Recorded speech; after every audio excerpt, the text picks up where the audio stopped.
Ya estamos de vuelta en Hoy Domingo a las 8:45. Presentamos algunas de las notas que usted encontrará en la edición de Contrapoder de esta semana. Vamos a empezar con el tema que también nos ha ocupado en esta discusión y es el tema de portada relacionado con lo que ha antecedido a la aprobación de esos famosos bonos del Tesoro en el Congreso de la República.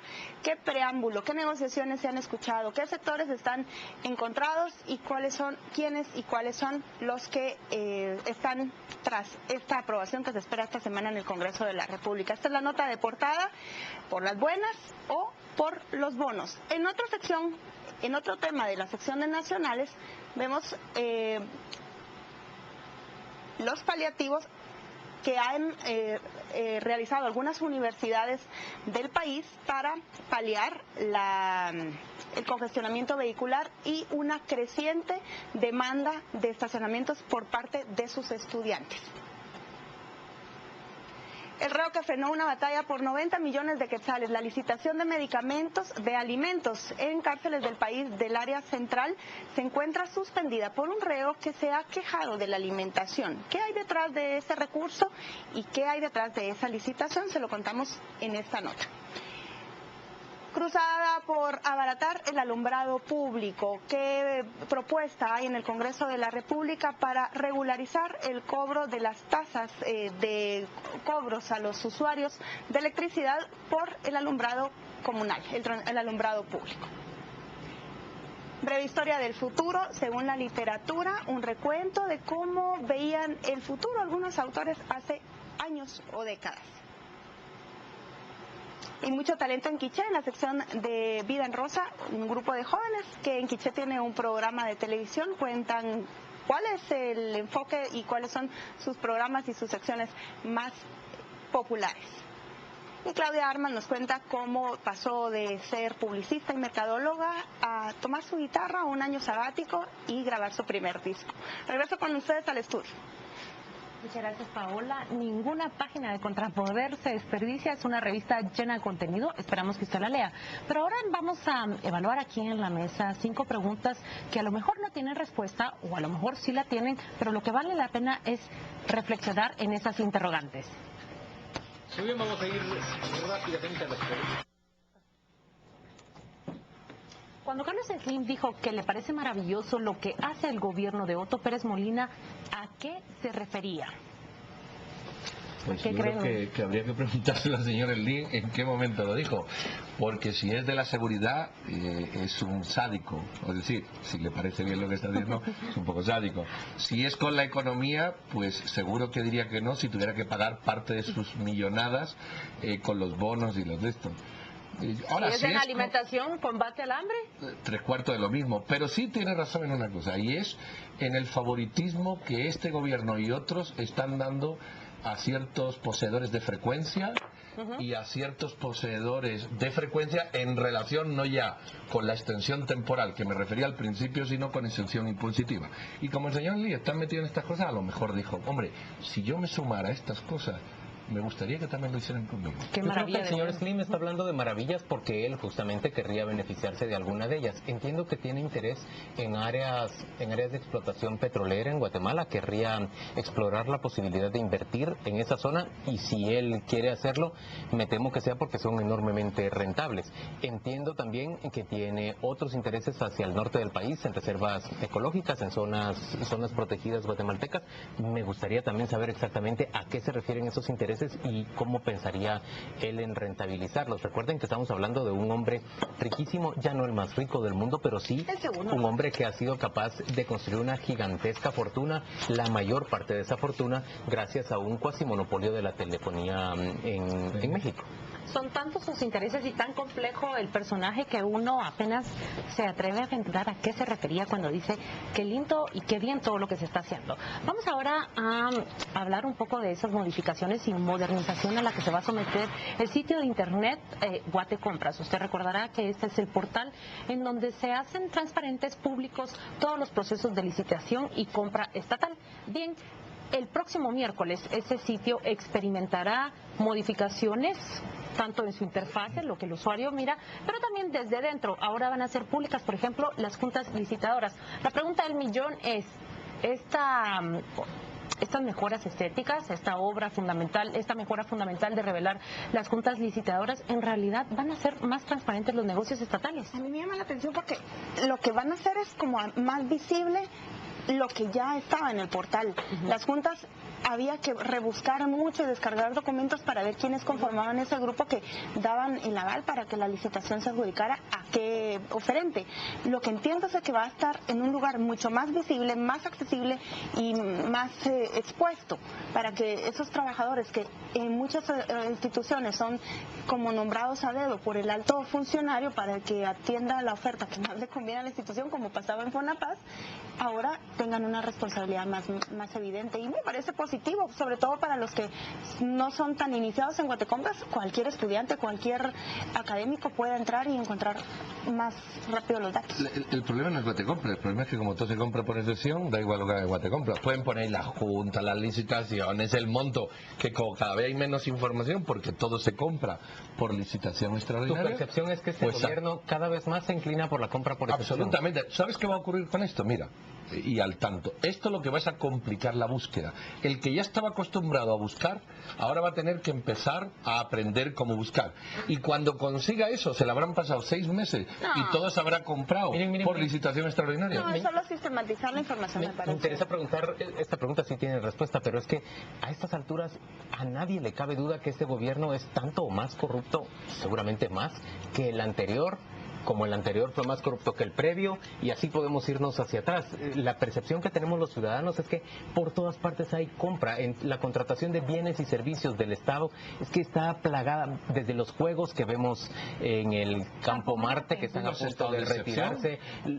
Por todas partes vemos compras extrañas. Digamos, si había una ambición de parte de los gobernantes de ser vistos como pulcros y honestos hacia el final de su mandato, esto se hizo agua, ¿no? El diputado González Richie, dijo cuando presentó las reformas a Guatecompras que el 85% se está comprando por excepción.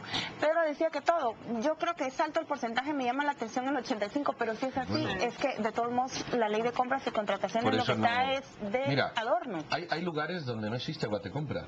Sencillamente es inconcebible que un político, porque le cae de tal manera la ley, que lo fulmina. Entonces, el Guatecompras es, mira, soy honrado, pero ya que soy honrado, ahora voy a decirte cómo lo hago para no serlo.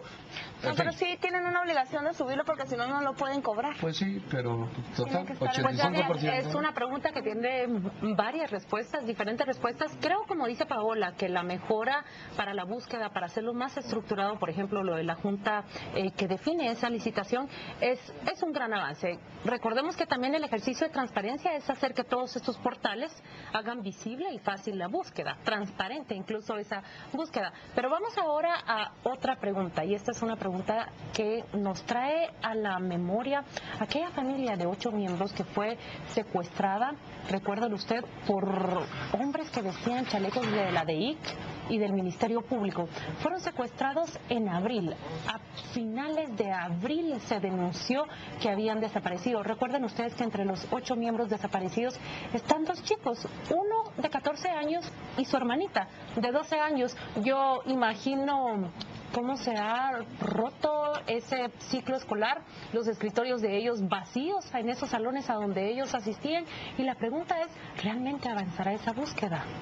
¿Y hacia quiénes se dirigirá? ¿Sabes con qué caso se me imagina? Con esos 12 muchachos que fueron raptados en México y que decían, es que tenían vínculos con el narco, y la sociedad salió a decir, no importa, son jóvenes y tienen que aparecer, y sus mamás decían, es que no importa con quién nos están vinculando, devuélvanoslo, y la sociedad se unió a esa exigencia. Aquí no lo vemos, y en buena medida quizás porque desaparecieron a toda la familia, y lo que se ha escuchado, y quizá por lo que tampoco causó mayor indignación, es eso mismo, como que estaban en algo malo. Pero qué terrible que aquí con solo esa etiqueta de que si tú estabas en algo malo, entonces la justicia no alcanza para Pero el alcalde de su municipio, el párroco de su municipio, el pastor de la cuadra, yo no sé cuántas personas más podrían haber levantado la voz y podrían todavía levantar la voz. Por ejemplo, nosotros al mismos. maestro de ese salón, Juan Luis, que entra a esa Les será indiferente la ausencia mira el del niño. escritorio vacío de ese niño de 14 años, de esa niña de 12 años. Pero si le dicen que la raptaron narcotraficantes, el maestro querría salir en noticieros diciendo que aparezcan mis alumnos. Es que también amedrentan. Pero mira, el maestro que no ve un pupitre vacío, lamentablemente puede que vea 5. Este es un caso de 80.000 más, o de 5 más, anyway. El señor que lo han secuestrado ve en el bus 5 muertos a la semana, con lo cual tú puedes levantar la voz por algo, pero si tienes que levantar la voz, tienes que levantar la voz por una extensión de problemas tan grande que evidentemente el esfuerzo, esto es lo que deja ver, la impunidad, por cuestiones muchas, ¿verdad? La impunidad que existe en el país frente a una delincuencia que ha superado todas las posibilidades y muchas veces las voluntades que las instituciones del Estado deberían de tener. También traer la pregunta a este set es de alguna manera recordar que eso ha sucedido y que hasta ahora el avance de esas investigaciones o su resolución no es pública, no es evidente. Recuerden ustedes que familiares alrededor de los desaparecidos denunciaron que las autoridades eran indiferentes y que incluso no les atendían a sus llamados. Pero le hemos ido a preguntar, yo ahí sí digo, al fiscal que le corresponde ver este tipo de casos, ingresó a una al reserva. comisario de la Policía Nacional Civil que está a cargo. Yo entiendo que el presidente llama a los comisarios, o por lo menos lo hacía al principio de gobierno, para preguntar, ¿se interesará alguien en algún momento, alguna autoridad? El ministro de Gobernación levantará el teléfono para preguntar, mire usted, ¿qué fue de aquellos que se desaparecieron? ¿Y cómo quedará si en Los policías aparecieron, los de huevo. Ni siquiera los policías aparecieron. Pero ¿qué sucederá si desde esta mesa le decimos que esa pregunta que no tiene respuesta, al menos en este set, se la trasladamos a las autoridades competentes? Hablo de Claudia Paz y Paz, Mauricio López Bonilla y todas las personas que están involucradas en esa investigación. Vamos ahora a hablar de algo que tiene que ver mucho con la discusión del momento, son esos bonos. Si ustedes revisaron muy bien, un alto porcentaje del dinero destinado al pago de esa deuda es por las mejoras a las que se deben de ver sometidas esas carreteras que están completamente destruidas por el clima principalmente. Ahora, aunque la lluvia ha sido moderada, ¿cuántos baches se han denunciado en esta ciudad? Todos manejamos un carro y nos topamos con más de uno en nuestros trayectos a las oficinas, de regreso a la casa. Y hubo esta semana una denuncia importante de un sinnúmero de baches que han recibido, me parece que es Covial, la institución encargada, para que sean reparados. Lo curioso es, aquí todos los años, yo no llevo muchos años en el país, pero me parece que de mayo a octubre llueve un montón todos los años. Supongo que esto es histórico, ¿verdad? Entonces, como que de mayo a octubre... Yo tengo como 46 años de y suele ocurrir. Entonces, como que de mayo a octubre sabemos que va a haber agujeros. Entonces, como que de mayo a octubre ya debería alguien de haber pensado cómo se hacen otros países donde llueve mucho y tal, cómo se ahorran los agujeros. Y todos los años hablamos de los mismos agujeros. Y la conclusión es que durante octubre y mayo ahí se parchea malamente, se cobra 10 veces el parcheo. Hay un servicio Covial que parchea, pero parchea. Y entonces en mayo se vuelve a repetir el problema. Y esto lo decía Einstein, creo, ¿no? No era Einstein. Cambiar las cosas haciendo siempre lo mismo es el símbolo de estupidez, de la estupidez La MUNI humana. es la que tienen que hacer los taches en la capital y Covial en las rutas afuera. Llegamos al final de este programa, señoras y señores. Ya Paola nos tienen deuda todavía presentarnos el tweet de la semana. El tweet de la semana tiene que ver con algo que anticipó la diputada Ninette Montenegro, que podríamos esperar que se conozca en los próximos días. Miren lo que posteó esta semana. Comento que viene de parte del presidente una solicitud de préstamo exagerada, 7.000 millones de quetzales. Voy a tener más información. Esta es otra pregunta sin respuesta. ¿Qué información es la que nos llevaremos después de que se esté conociendo en el Congreso? ¿Qué sorpresa vamos a llevarnos? ¿Qué sorpresa Creo nos que iremos no a hay llevar? mayor sorpresa. 3.500 de bonos en el Congreso. Buena parte de ese dinero se va, entiendo yo, para obra pública y la otra parte es para funcionamiento. Sí, presupuesto. Sí, Ni más ni menos. 7.500, o sea que... Presupuesto, funcionamiento. Pero solicitud. Plata. Muy bien, gracias por acompañarnos. Que tenga usted una buena noche de descanso, que repare sus fuerzas y que mañana arranque con mucha energía.